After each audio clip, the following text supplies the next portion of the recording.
حضرت عمر فاروق رضی اللہ تعالی عنہ۔ حضرت عمر معمولی شخص نہیں، معمولی آدمی نہیں۔ کچھ لوگ صدیوں کے بعد پیدا ہوتے ہیں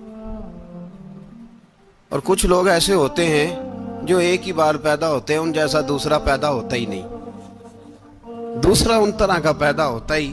حضرت عمر رضی اللہ تعالیٰ عنہ جیسی شخصیات پیدا ہی نہیں ہوتی دوبارہ۔ سارے صحابہ در رسالت مآب پہ خود آئے۔ یہ وہ عظیم شخص ہے جسے اللہ کے محبوب نے اللہ سے مانگ کے لیا، کہا اے اللہ یہ مجھے دے دے، اللہ سے مانگ کے لیا ہے۔ اس لیے صوفیاء کہتے ہیں کچھ مرید ہوتے ہیں کچھ مراد ہوتے ہیں، کچھ مرید ہوتے ہیں کچھ مراد ہوتے ہیں۔ مرید وہ ہوتا ہے جو چل کے آتا ہے، آ کے مرید ہوتا ہے۔ مراد وہ ہوتا ہے جسے کہا جاتا ہے کہ یہ کبھی میرا بن جائے نا، یہ کبھی آ جائے نا، میرا بن جائے، اس کو مراد کہتے ہیں۔ حضرت عمر مصطفیٰ کریم کی مراد ہیں، حضور کی مراد ہے۔ اللہم اعز الاسلام بے اسلام عمر ابن خطاب، اے اللہ اسلام کو عزت دے دے، میرے عمر کو کلمہ پڑھنے کی توفیق عطا فرما دے۔ اور کیسے دعا مانگی؟ اور یار حضرت عمر کی تو اس فضیلت کا کوئی جواب نہیں دے سکتا۔ میرے رسول پاک علیہ السلام سب کے لیے ہی دعا مانگتے ہیں نا، حضور کی دعا عام ہے، لیکن مصطفیٰ کریم نے کعبے کا غلاف تھام لیا اور غلاف کعبہ کو حضور نے سینے سے لپٹایا اور سینے سے چمٹا کے کہا اے اللہ میں نے تو کبھی سوال ہی زیادہ نہیں کیے، میں کرنے آیا ہوں، مجھے عمر دے دے، عمر دے دے۔ حضور نے مانگ کے لیا۔ اور پھر جب جس کو حضور مانگے اللہ سے، کہ حضرت عمر رضی اللہ تعالیٰ عنہ کا آج یوم شہادت ہے، میرا تو دل کرتا تھا کہ فجر سے باتیں شروع ہوں اور سارا دن ہی عمر کی باتیں ہوتی رہیں، سارا دن جناب عمر کی باتیں، سارا دن۔ اس لیے کہ ذکر جناب عمر کا ہوگا پر راضی اللہ کے رسول ہوں گے صلی اللہ، تو جاگ کے بیٹھے، خوش ہو کے بیٹھے۔ ہمارے ہاں منایا ہی نہیں جاتا، بابے اللہ کی تا ساؤن بھادروں اسو کتا تے منڈے جنوری فروری، تو اسلامی سال بھی گیا اور وہ تاریخیں بھی ساری گئیں۔ یکم محرم امت مسلمہ کے لیے بہت بڑا دن ہے، بہت بڑا دن۔ یہ شہادت ہے حضرت عمر فاروق کی رضی اللہ تعالی عنہ۔ یہاں چھوٹی چھوٹی باتوں پہ گورنمنٹ چھٹی کرتی پھرتی ہے، چھوٹی چھوٹی باتوں، الیکشن ہو گیا تو چھٹی، فلاں جگہ پہ تھوڑا سا کسی نے خبر دے دی کہ کوئی پریشانی ہے تو چھٹی، فلاں جگہ یہ ہو گیا تو چھٹی، یہاں تک کہ فلاں وزیر صاحب فلاں علاقے میں آئیں گے تو سارے علاقے کو چھٹی۔ اور اب تو اس سے بڑا حال ہونے لگا ہے، اگر جن لوگوں کی سندھ میں حکومت ہے ان کے لیڈر کا دن آیا تو اس دن چھٹی، اور جن کی پنجاب میں حکومت ہے ان کا دن آیا تو چھٹی۔ ہمارا مطالبہ ہے حکومت پاکستان سے، اگر سر اٹھا کے جینا چاہتے ہو تو یکم محرم کو چھٹی کیا کرو، اگر سر اٹھا کے جینا چاہتے ہو تو یکم محرم کو چھٹی کرو جناب عمر کے دن، اور ملت کے جوانوں کو بتاؤ کہ اگر عزت کی زندگی جینا چاہتے ہو تو اس طرح جیو جس طرح فاروق اعظم جی کے گئے ہیں۔ عزت اور وقار کی زندگی، جمہوریت حضرت عمر سے سیکھنی پڑے گی، حکومت کرنے کے طریقے حضرت عمر سے، رعایا کو سیکھنا پڑے گا کہ امیر کس طرح بنایا جاتا ہے اور امیر کس طرح کے ہوتے ہیں۔ یہاں لوگ ہمیں یورپ کی مثالیں دیتے ہیں، لوگ یہاں ہمیں آ کر کے امریکہ کی مثالیں، انہیں کیا پتا حکومت کیا ہوتی ہے؟ وہ کہتے ہیں جی وہ سائیکل پہ جاتا ہے ان کا حکمران۔ میں نے کہا وہ سائیکل پہ جاتا ہے؟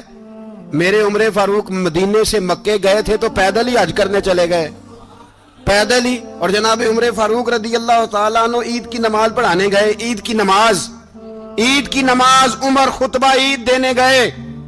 اور اس زمانے میں کون سا غریب ہے جو ننگے پاؤں جاتا ہو؟ کون سا غریب ہے جو مسجد ننگے پاؤں جاتا ہو؟ لوگوں نے تو 3 قسم کی چپلیں رکھی ہوئی ہیں، ایک مسجد جانے کی علیحدہ ہے، گھر پہننے کی علیحدہ ہے، شادی بیاہ پہ جانے کی چپل علیحدہ ہے۔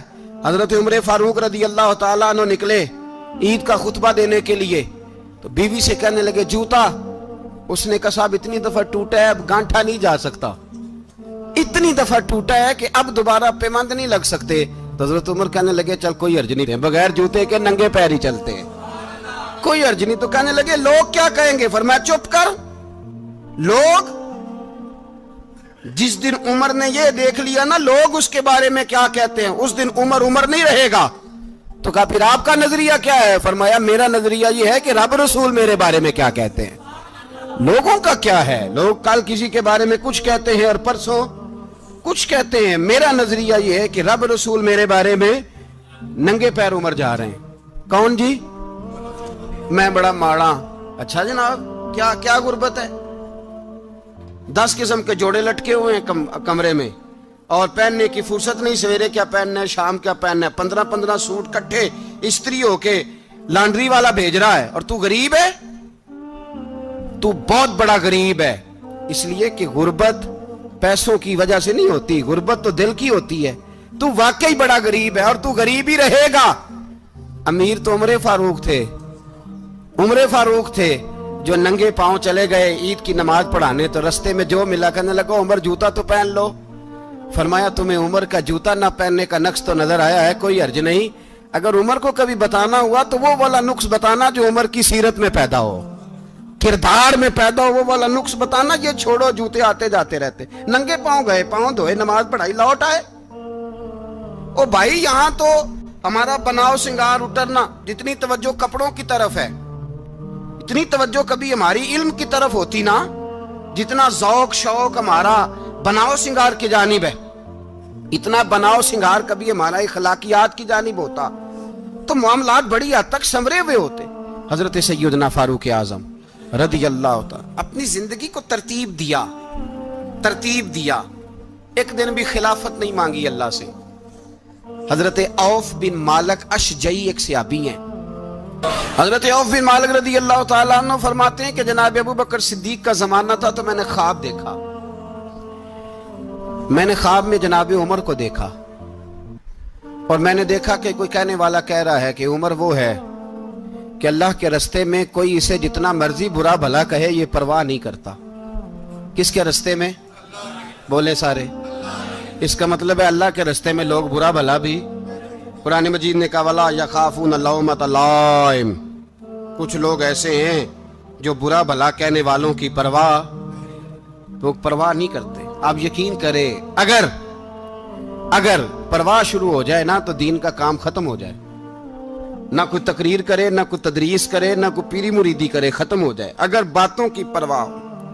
لیکن وہ پرواہ، حضرت عوف بن مالک اشجعی کہتے ہیں میں نے خواب میں دیکھا کہ عمر وہ ہے جو کسی کی پرواہ، اور دوسری بات میں نے یہ دیکھی کہ عمر خلیفہ بنے گا، اور تیسری بات میں نے خواب میں یہ دیکھی کہ عمر شہید بھی کیا جائے گا، عمر شہید بھی ہوگا۔ یہ میں نے 3 باتیں خواب میں دیکھی۔ فرماتے ہیں میں نے آ کے خواب حضرت ابو بکر صدیق کو سنائی، وہ خلیفہ تھے۔ وہ کہنے لگے ٹھہر جا، میں عمر کو بلاتا ہوں، اس کے سامنے دوبارہ سنانا، اس کے سامنے۔ فرماتے ہیں میں نے بلایا حضرت عمر فاروق کو، آ کے بیٹھے، خواب شروع ہوا۔ کا ایک بات تو میں نے یہ دیکھی کہ آپ ملامت کرنے والے کی پرواہ نہیں کرتے، دوسرا آپ خلیفہ بنے گے۔ جناب عمر کہنے لگے چپ کر، ابو بکر کے سامنے ہی کہہ رہا ہے، چپ کر، خلیفہ کے سامنے ہی کہہ رہا ہے۔ تو حضرت ابو بکر صدیق کہنے لگے عمر اسے کہنے دو، مجھے لگتا ہے رب کی رضا یہی ہے کہ میرے بعد اگر مصطفیٰ کا منبر ملے تو عمر کو ملے، اسے کہنے دو۔ یار یہاں تو لوگ ڈینگے مارتے ہیں، یہاں تو لوگ دعوے کرتے ہیں میرے سامنے فلانے کو بھی بٹھاؤ، فلانے کو بھی بٹھاؤ، اس کو کیا پتا، اس کو کیا پتا، یہ تو بڑکے مارنے کا دور ہے۔ حضرت عمر رضی اللہ تعالیٰ عنہ کو تیسری بات کہی، حضرت عوف بن مالک نے کہا آپ شہید کیے جائیں گے، میں نے خواب دیکھی ہے۔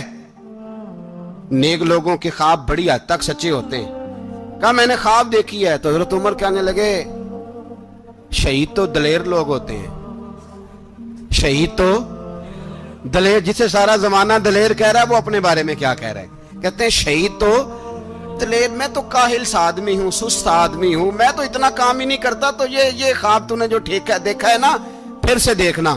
تو ابو بکر صدیق فرمانے لگے عاجزی نہ کر، انکساری نہ کر، تو جو کہہ رہا ہے ٹھیک کہہ رہا ہے، لیکن مجھے سن کے شکر بھی ہوا ہے اور افسوس بھی ہوا ہے۔ افسوس اس بات کا کہ تیرے جیسا بطل عظیم چلا جائے گا، اور شکر اس بات کا کہ رب تجھے زندگی بھی اعزاز والی دے گا، اور شہادت کی موت دے کے اللہ تجھے موت بھی عزت والی عطا فرمائے گا. اللہ موت بھی تجھے عزت والی دے گا, تجھے کاہلوں جیسی موت اللہ. حضرت فاروق اعظم رضی اللہ. بھائی یہاں تو اس زمانے کا سب سے بڑا مسئلہ پروٹوکول ہے. لوگوں پتہ ہوتا ہے کامل پیر ہے, کامل مرشد ہے, لوگ نہیں جاتے. میں کسی کا مرید ہو جاؤں, میرا پروٹوکول کدھر گیا؟ پتہ ہوتا ہے یہ کامل استاد ہے, میں اس کے پاس بیٹھوں گا تو میری تربیت کرے گا, لیکن لوگ شاگرد نہیں بنتے. میں کدھر گئی؟ یہ جو پروٹوکول کی مصیبت ہے نا, اس نے بڑے بڑے لوگ زیرو کر دیے, بڑے بڑے لوگ. اور یہ مت سمجھے کہ آپ کا وزیر اعظم پروٹوکول لیتا ہے یا آپ کا صدر پروٹوکول, وزراء, ایسی کوئی بات نہیں. ہم چھوٹے طبقے سے لے کر بڑے سارے پروٹوکول کے قائل ہیں. ہمارا تو داماد بھی کہتا ہے کہ مجھے پوچھا نہیں, میں تمہارے گھر کیوں آؤں. ہمارا تو بھائی ہر شخص اعلان کرتا ہے پروٹوکول کا, فلانے نے عزت نہیں دی تو واپس آ جاؤ, فلانے نے سلوٹ نہیں کیا تو واپس آ جاؤ. لوگ جہاں سلوٹ کرنا چاہیے وہاں بھی سلوٹ کرانے کے قائل ہیں. پر حضرت عمر رضی اللہ تعالی, حضرت عمر کی سادگی اور پھر جناب عمر کی عاجزی, جب انسان اپنے اوپر سوار کر لیتا ہے نا, سوار کر لیتا ہے, میں بدکار پرانا خادم, کسے در ملی نی ٹوئی, اتے واصف یار نے نظر جو کیتی تے واصف ہی. میں اکثر سوچتا ہوں حضور نے جہاں بھی کہا نا, فرمایا میرے بعد نبی ہوتے تو خطاب کے بیٹے عمر ہوتے. حضور نے فرمایا عمر جس رستے سے جاتا ہے شیطان وہ رستہ بدل جاتا ہے. نبی پاک صلی اللہ علیہ وسلم نے فرمایا میرا عمر وہ ہے کہ اس کی زبان پر حق جاری ہے. حضور علیہ السلام نے فرمایا 950 سال حضرت جبریل میرے عمر کی شان بیان کریں تو ان کی عظمت ختم نہیں ہوتی. 950 سال جبریل عظمت بیان کرے تو ختم نہیں ہوتی. یہ بات ہے حضرت عمر کی. اور فرمایا عمر ابو بکر کی نیکیوں میں سے ایک نیکی ہے, یہ شان ہے اب عمر فاروق رضی اللہ تعالیٰ عنہ کی. حضور نے فرمایا میرے بعد نبی ہوتے تو عمر ہوتے, جس گلی سے عمر آئے شیطان رستہ بدل جائے. میرے عمر فاروق کی شان 950 سال بیان ہو تو ختم نہ ہو. عمر کی زبان پر اللہ حق بیان کرتا ہے, جو عمر کہتا ہے وہی رب کر دیتا ہے. حضور ساری زندگی فضیلتیں بیان کرتے رہے, عمر جواب میں کیا کہتے ہیں؟ کوئی بتائے نا کہ یہ والی حدیثیں کبھی عمر نے بھی روایت کی ہوں کہ حضور نے میرے بارے میں یہ کہا ہے.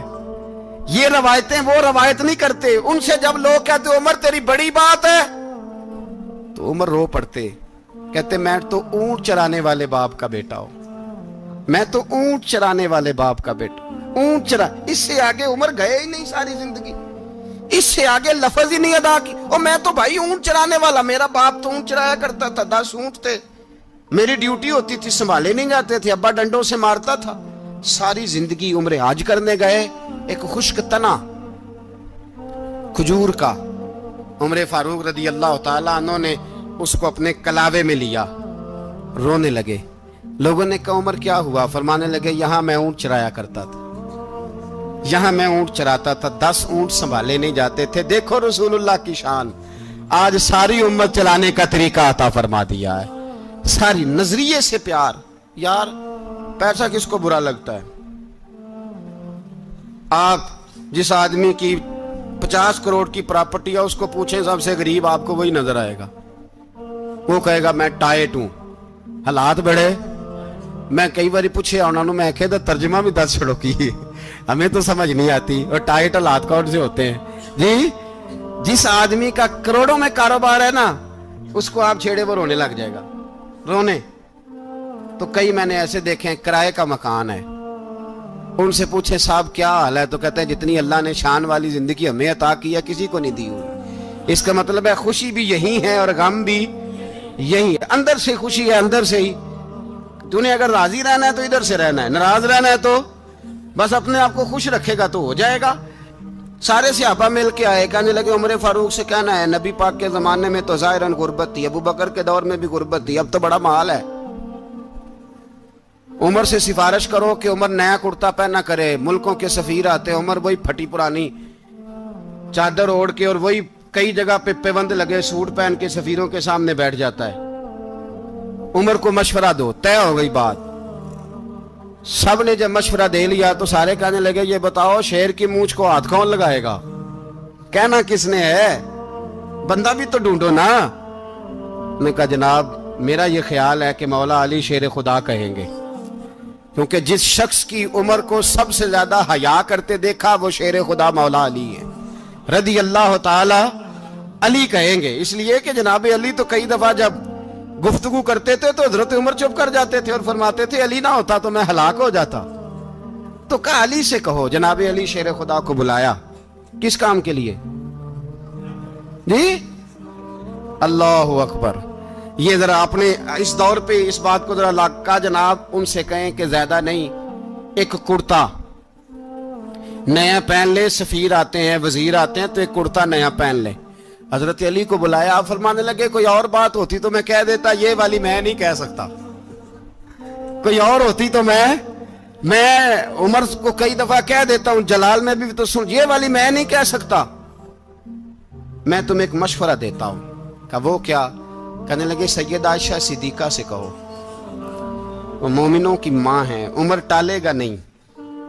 اماں جی سے جا کے کہا اماں جی نیا کرتا عمر سے کہیں پہن لیں، وزیر آتے ہیں بڑے بڑے لوگ تو چلو کوئی عرض نہیں۔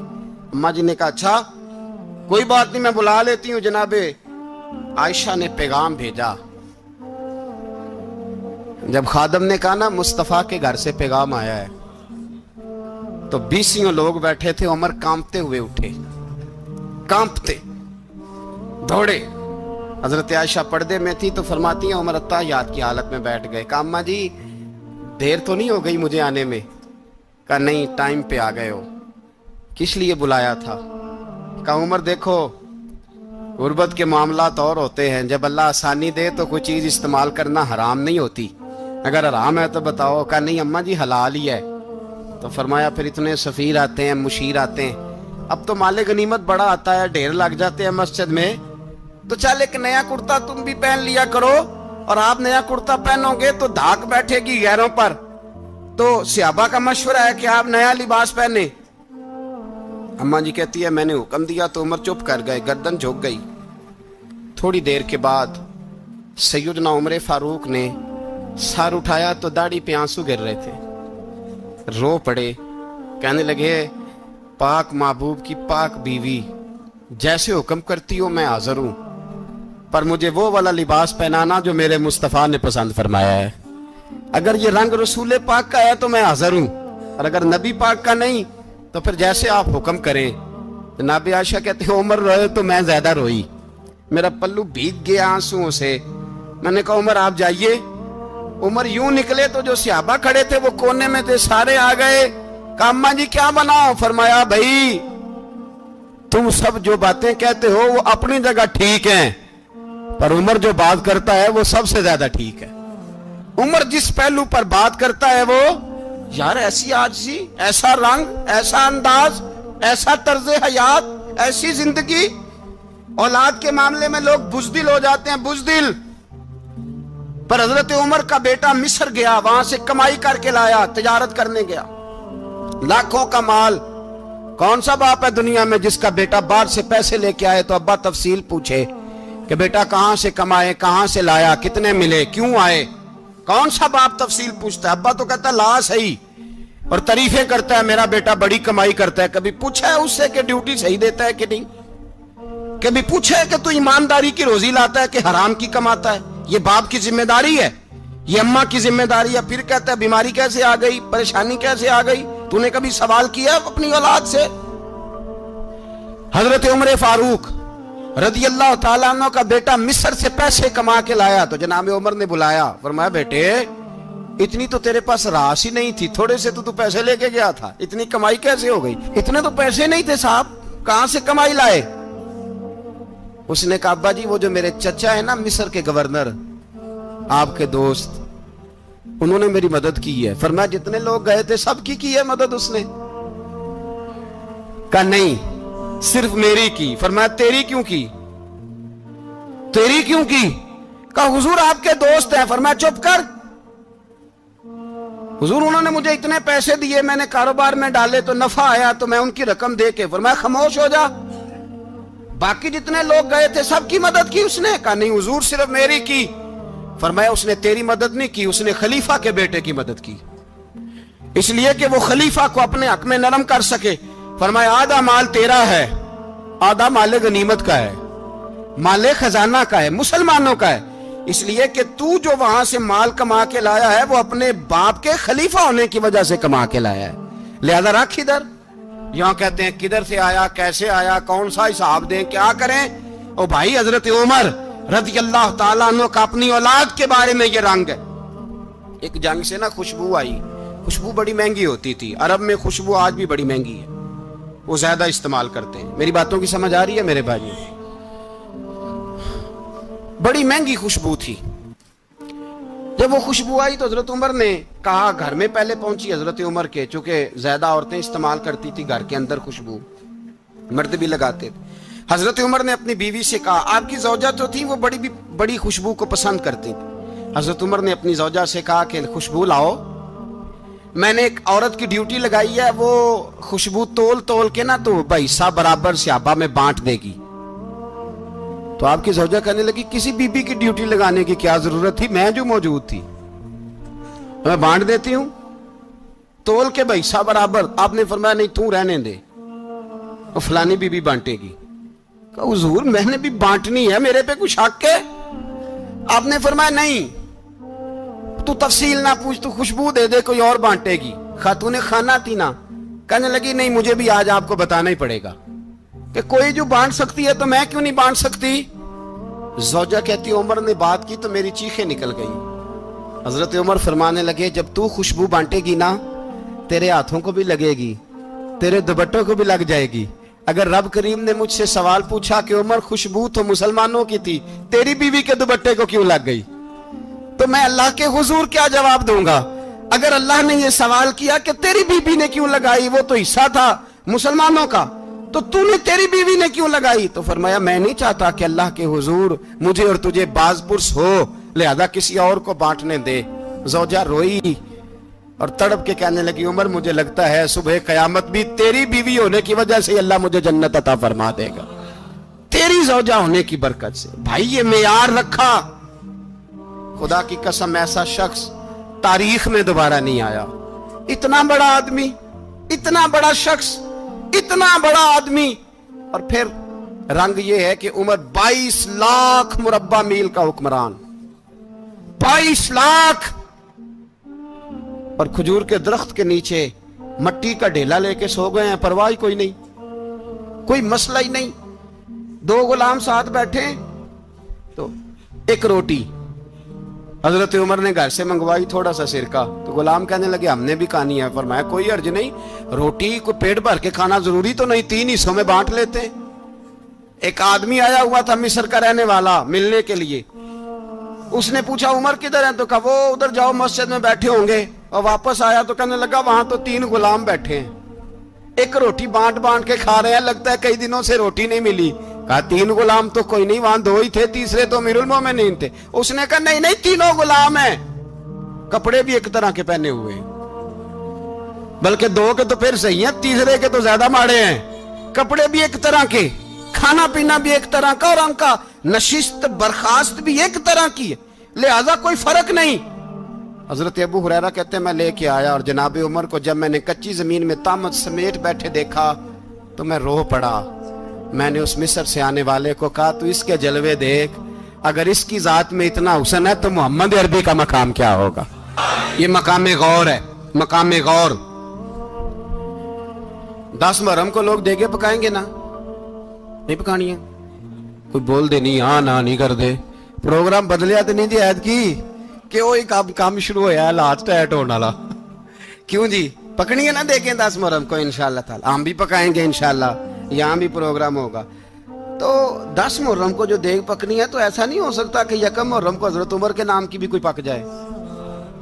اگر امام حسن حسین کے نام کی دیگیں پکے تو جو امام حسن حسین سے پیار کرنے والے ہیں، جو امام حسن حسین سے، ہم لوگوں نے بھی عجیب رٹا اپنایا ہے نا، ہم لوگ بات کا ایک پہلو دیکھتے ہیں دوسرا نہیں دیکھتے۔ حضرت امام حسن اور حسین کو بھی نبی پاک نے شہید کہا، اور جناب عمر کو بھی رسول اللہ نے خود شہید فرمایا، فرمایا شہید ہے، خود فرمایا اپنی زبان سے کہ یہ شہید ہے، خود میرا عمر شہید ہے۔ تو ان کے نام کی دیگ نہیں پکنی چاہیے؟ اس طرف نہیں ہماری توجہ ہونی چاہیے؟ اور اہل بیت نبوی، یہ بات میں پہلے بھی کرتا ہوں، آج پھر کرنا ضروری سمجھتا ہوں، اہل بیت کا پیار سن لو کان کھول کے، اہل بیت کا پیار اگر ہمیں کسی نے سکھایا ہے تو سیدنا عمر فاروق نے سکھایا ہے۔ اہل بیت نبوت کی محبت اگر کسی نے سکھائی ہے تو کس نے سکھائی ہے؟ بول کے بتائیے۔ حضرت عمر نے، اہل بیت کا پیار ہمیں حضرت عمر نے بول کر کے سکھایا ہے۔ بھائی یاد رکھیں، کسی کی طاقت نہیں تھی دم مارنے کی حضرت عمر کے سامنے، طاقت ہی نہیں تھی۔ کیسر و کسرا کانپ جاتے تھے، جرأت ہی نہیں کرتے تھے حضرت۔ اور ہمارے تو تعلقات بڑے ہیں نا غیروں سے۔ حضرت ابو موسیٰ اشعری رضی اللہ تعالیٰ عنہ فرماتے ہیں میرا منشی سائی تھا، وہ کاتب کہتے تھے وہ لوگ، میرا حساب کتاب عیسائی تھا۔ تو فرماتے ہیں ایک دن میں نے وہ سارا حساب کتاب لین دین کے حضرت عمر کو دکھائے تو فرمانے لگے جس نے لکھے ہیں اس کو بلاؤ۔ کہنے لگے ضرور مسجد نہیں آ سکتا۔ کیوں نہیں آ سکتا؟ کہنے لگے وہ عیسائی ہے۔ کہتے ہیں حضرت عمر جلال میں آ گئے۔ آپ فرمانے لگے جنہیں رب دور کرتا ہے تم کیوں قریب کرتے ہو؟ جنہیں اللہ دور کرتا ہے۔ فرمایا تم غیروں کو اگر عہدے دو گے تو اپنوں کا کیا بنے گا؟ اگر تم غیروں کو عہدے دو گے تو اپنوں کا۔ یہ سوچ ہے جو آج برما کے مسلمانوں کے لیے بھی ضروری ہے۔ کہا اگر تم غیروں کو عہدے دو گے تو اپنوں کا۔ ہم نے غیروں کو عہدے دیے تو دیکھا نا اپنے کس طرح کاٹے جا رہے ہیں۔ غیروں کو جو عہدے دے دیے یارانے سارے غیروں سے، روز دعویٰ ہوتا ہے چین ہمارا سجن ہے، چین ہمارا دوست ہے۔ او بھائی دوست ہے تو اس سے کہو نا کہ برما تو تمہاری ایک چھوٹی سی ریاست ہے، چین کے بغیر تو وہ سانس بھی نہیں لے سکتا۔ اس کو کہو نا اس حکومت پہ دباؤ ڈالے۔ لیکن ہم لوگوں نے غیروں کو عہدے دیے تو اپنے پس گئے۔ حضرت عمر کہتے تھے ذمی کا ہم ادب کریں گے، ذمی کافر کا ہم، ایسا کافر جو مسلمان ریاست کو قبول کرے، بدامنی نہ پھیلائے۔ ایک آدمی کو آپ نے دیکھا آنکھوں سے نابینا ہے اور بھیک مانگ رہا ہے، تو حضرت عمر کو نظر آ گیا۔ فرمایا کون ہو؟ اس نے کہا میں یہودی ہوں۔ فرمایا بھیک کیوں مانگتے ہو؟ کہا جب تک تندرست تھا مسلمانوں کو جزیہ دیتا تھا، بوڑھا ہو گیا ہوں کیا کروں؟ حضرت عمر نے گھوڑے کی پشت پہ بٹھایا، کافر کو گھوڑے کی پشت پہ بٹھایا اور بٹھا کے مدینے لائے۔ حضرت علی شیر خدا وزیر خزانہ تھے۔ فرمایا علی اس کا وظیفہ جاری کرو۔ کہا یہ کون ہے؟ فرمایا یہ یہودی ہے لیکن یہ ہمیں جزیہ دیتا رہا، بوڑھا ہو گیا بیچارہ، بھیک مانگنے پہ مجبور ہے، ہماری حکومت کے اندر رہتا ہے، اس کا پورا وظیفہ جتنا خرچہ اتنا وظیفہ لگاؤ۔ حضرت علی کہتے ہیں میں وظیفہ لگا رہا تھا اور وہ میرے نبی کا کلمہ پڑھ رہا تھا، وہ رسول اللہ کا کلمہ پڑھ رہا تھا۔ یہ مزاج، یہ نہیں کہ کافر۔ حضرت عمر نے گورنروں کو خط لکھے تھے کہ زبردستی کسی کو مسلمان نہیں کرنا، جہاں ان کی عبادت گاہیں بنی ہو گرانی نہیں، کوئی مندر کوئی گرجا ضائع نہیں کرنا۔ اسلام سب کو جینے کا موقع دیتا ہے، پر بے ایمانو ظالموں بدذاتو تمہیں یہ کہتا ہے کہ ہم تمہیں جینے کا موقع دیتے، تم بھی مسلمانوں کو جینے کا موقع دو۔ یہ جہاں بستے ہیں جہاں رہتے ہیں انہیں وہاں جینے کا موقع دو، انہیں بھی اللہ اکبر کہنے کا موقع دو، انہیں بھی قرآن پڑھنے کا موقع دو، انہیں بھی رسول اللہ پر درود پڑھنے کا موقع دو۔ ہمارے ملک میں عیسائی اپنی مرضی سے کھلے عام تبلیغ کرتے ہیں، یہاں تو چینل چلائے ہیں عیسائیوں نے۔ کسی مذہبی جماعت نے کبھی جلوس نکالا ہے کہ عیسائیوں کا چینل بند کرو؟ بولے نکلا ہے کہ نہیں نکلا؟ کتنے ظلم کی بات ہے۔ ہم جب غیر کو اتنا تحفظ دیتے ہیں، اتنا تحفظ دیتے ہیں، ہم نے دیکھا ہے مجھے 20 لوگوں نے عید پہ ٹیلی فون کیے کہ عیسائیوں کو قربانی کا گوشت دے لیں، مجبور ہیں جی، دروازے پہ آ گئے ہیں، ہمارے کام کاج کرتے ہیں۔ 20 لوگ، عام آدمی کے دل میں ان کا اتنا جذبہ ہے، وہ مسائل کا بیان کرنا ایک علیحدہ بات، لیکن ہمارے دل کافر کے حق میں بھی نرم ہو جاتے۔ تم کس قدر زیادہ بے ایمان ہو اور کفر کس قدر زیادہ ذلیل ہو گیا ہے کہ مسلمان کے حق میں نرم ہوتا ہی نہیں۔ اور اس سے بڑے ذلیل وہ ہیں جو ان ذلیلوں کے سپورٹر ہیں، وہ کسی عرب ملک کے حکمران ہو یا کسی اور جگہ کے، وہ بڑے ذلیل ہیں جو ان ذلیلوں کے سپورٹر ہیں، جو برما کی بچیوں کے قتل پر اپنی حکومتیں چمکا رہے ہیں، انہیں شرم نہیں آتی۔ اس قدر مسلمان تڑپا ہے لیکن ان بے غیرتوں کو ذرا ہوش نہیں آئی، اور یہ ان کے کماش، ان کے دلال جو ہر جگہ ان کی سپورٹ کر کے اپنی حکومتیں قائم کرتے ہیں، بے ایمانوں کو پتہ نہیں کہ کب ان پر اللہ کا عذاب اترے گا اور کس طرح ان کے پرخشے اڑیں گے۔ تمہیں اپنی ذلت اور رسوائی نظر نہیں آ رہی کہ زمین کس طرح تمہارے لیے تنگ ہو گئی ہے؟ اس سے زیادہ اور تمہاری رسوائی کیا ہوگی؟ ڈرو اللہ سے، اور یہ تو دنیا کا عذاب ہے. ان بطش ربک لشدید. میرا رب کہتا ہے قیامت تو قائم ہونے دے. اتنا سخت تیرے رب کی پکڑ ہے اتنی کسی دوسرے کی ہو سکتی؟ یاد رکھیں اور تھوڑا احتیاط کریں. ہم سب لوگ بھی جو ہم لوگ آدھی زبان بول کے بھی ان کی سپورٹ کرتے ہیں, اب شرم آنی چاہیے ہمیں ان حکومتوں کی سپورٹ کرتے جو مسلمانوں کی لاشوں کے اوپر حکومتیں قائم کرتے ہیں. شرم آنی چاہیے. بہرحال بات دور نکل جائے گی اور میں اپنے مضمون پہ رہتا ہوں. اہل بیت کا پیار اگر سکھایا ہے تو جناب عمر نے سکھایا ہے رضی اللہ تعالی عنہ. امام حسن ملنے, آپ یقین کریں میں جب اس واقعہ کو پڑھتا ہوں تو میرا دل جھوم جاتا ہے. میں کہتا ہوں یار ڈاڈا ہونا اپنی جگہ پہ, عشق ہونا اپنی جگہ پہ, انسان کا باوقار ہونا اپنی جگہ. جہاں کھڑے ہونا تھا وہاں یہ کھڑے ہوتے تھے اور جہاں جھکنا تھا وہاں یہ ان لوگوں میں اقبال نے کہا تھا تیری نگاہ ناز سے دونوں مراد پا گئے. عقلِ غیاب و جستجو عشق حضور و اضطراب. جہاں اگر آیا ہے سامنے کیسر و کسرا تو عمر جیسا دلیر کوئی نہیں. اگر سامنے آیا ایران کا بادشاہ تو عمر جیسا تگڑا کوئی نہیں. اگر آیا ہے سامنے غسان کا بادشاہ تو عمر جیسا عادل کوئی نہیں. لیکن اگر علی کا بیٹا آیا ہے, اگر فاطمہ کے لال پارے آئے ہیں تو پھر فاروق اعظم سے جیسا محب کوئی نہیں, پھر ان سے جیسا پیار کرنے والا کوئی نہیں. اندر بیٹھے ہیں جناب عمر, اندر تنہائی میں کچھ وزیروں سے گفتگو ہو رہی ہے, میٹنگیں جاری ہیں. آپ کے بیٹے ملنے آئے جناب عبداللہ ابن عمر. ابا جی ملنے آئے. بات ٹھہرو, بات کر رہا ہوں, کوئی نہ اندر آئے. صاحبزادہ باہر کھڑا ہے. تھوڑی دیر گزری تو امام حسن بھی آ گئے. کون آئے؟ آپ کو جو ملے گا امام صاحب کا نام لینے سے, وہ سردار ہیں جنتیوں. کون آئے؟ سارے بولیے. امام حسن تیری نسل پاک میں ہے بچہ بچہ نور کا, تو ہے نے نور تیرا سب گھرانہ. امام حسن آئے تو حضرت عبداللہ ابن عمر کو دروازے پہ کھڑے دیکھا. کہا امیر المومنین کہاں ہیں؟ کہنے لگے حضرت عمر کے بیٹے. کہنے لگے وہ اندر بیٹھے, کچھ میٹنگ ہو رہی ہے اور انہوں نے کہا کوئی اندر نہ آئے, لیکن آپ جانا چاہیں تو چلے جائیں. آپ جانا چاہیں تو تیری نسل پاک میں ہے بچہ بچہ نور, آپ جانا چاہیں تو چلے جائیں. تو انہوں نے کہا جب آپ باہر کھڑے ہیں تو مجھے کوئی اتنا ضروری کام نہیں, اور ابھی زور کی نماز تھوڑی دیر میں ہوگی, میں مسجد میں مل لوں گا امیر المومنین سے. یہ بات کہہ کہ امام حسن چلے گئے. یار اتنی بڑی بات نہیں تھی, اتنی بڑی بات نہیں تھی. وہ میرے استادوں کا بیٹا بھی آئے تو کہا ٹھیک ہے جی وہ سوئے ہوئے ہیں, کوئی غرض نہیں یار میں ٹھہر کے آ جاؤں گا. کوئی بڑی بات نہیں تھی, دیکھا جائے تو بڑی بات نہیں تھی, پر بات بہت بڑی تھی اس لیے کہ یہ خالی حسن نہیں, یہ حسن ابن علی ہے, یہ حضرت فاطمہ کے لخت جگر. حضرت عمر باہر نکلے. عبداللہ ابن عمر سے پوچھا کوئی آیا تو نہیں؟ تو کہا حضور امام حسن آئے تھے. تو کہا پھر شہزادے کو اندر کیوں نہیں بھیجا؟ کہا میں نے کہا تھا. وہ کہنے لگے اگر امیر المومنین مصروف ہیں تو میں ظہر میں مل لوں گا. حضرت عمر رونے لگے. فرمایا بیٹے تو نے اچھا نہیں کیا. پھر مسجد نہیں گئے, سیدھے امام حسن کے دروازے دستک دی. امام حسن باہر آئے. کہا شہزادے آئے تھے تو ملے کیوں نہیں؟ تو امام حسن کہنے لگے حضور آپ کا اپنا بیٹا دروازے پہ کھڑا تھا, آپ کا اپنا بیٹا دروازے پہ کھڑا تھا, اور منع بھی کیا تھا آپ نے تو میں زور میں مل لیتا. حضرت امام حسن فرماتے ہیں جوش جذبات میں جناب عمر نے سر سے پگڑی اتار دی, جوش جذبات میں. کہنے لگے حسن میرے بیٹے کا اور آپ کا کیا مقابلہ؟ کیا اس کی ماں کا نام فاطمہ الزہرا ہے؟ کیا اس کی نانی کا نام ختیجۃ الکبریٰ ہے؟ کیا اس کے نانے کا نام محمد مصطفیٰ ہے؟